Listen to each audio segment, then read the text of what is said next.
Hi, Sandy Steinman here, President of Background Checks Express, your one-stop source for accessible, accurate, and affordable background checking. In previous videos, we've examined why employers should worry about complying with the Fair Credit Reporting Act, and there's a lot of reasons. And last week, we looked at the first step in compliance with the Act, which was employer certification, in which the employer certifies in writing that they will comply with the Act. Today we're going to look at the second step. And this is where a lot of companies get into trouble. It's the written release and disclosure.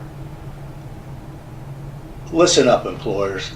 The law is really specific about this, and there's no wiggle room.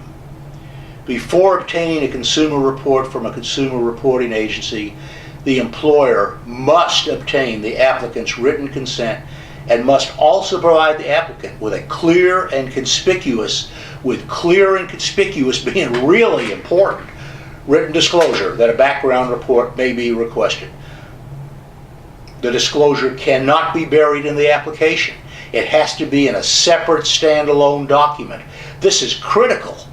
So many employers have gotten in trouble by trying to keep it from being standalone because they're not so sure they want their applicants to know about all that. And companies like Whole Foods and O'Reilly Auto Parts have recently become the subject of class action lawsuits because they tried to give themselves rights within the release and disclosure that the law just does not allow.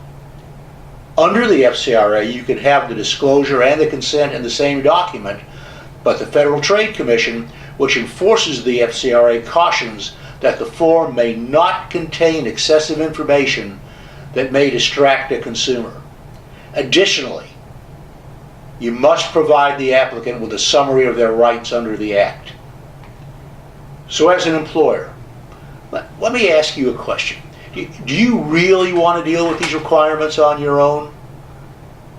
I know you're good at what you do, but this is a different animal. I would think you wouldn't want to do that.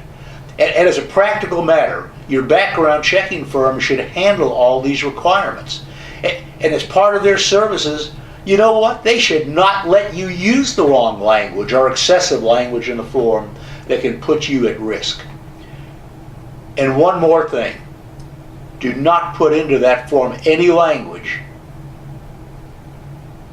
and that would include putting in a release of liability for your company, at least without guidance from your background checking firm.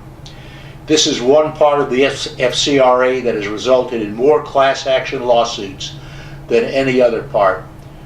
So don't go it on your own. Find the right background checking firm to partner up with. You know what? I'd love to be that partner, but whatever you do, find the right partner. If you're an employer, I hope you'll follow this series of videos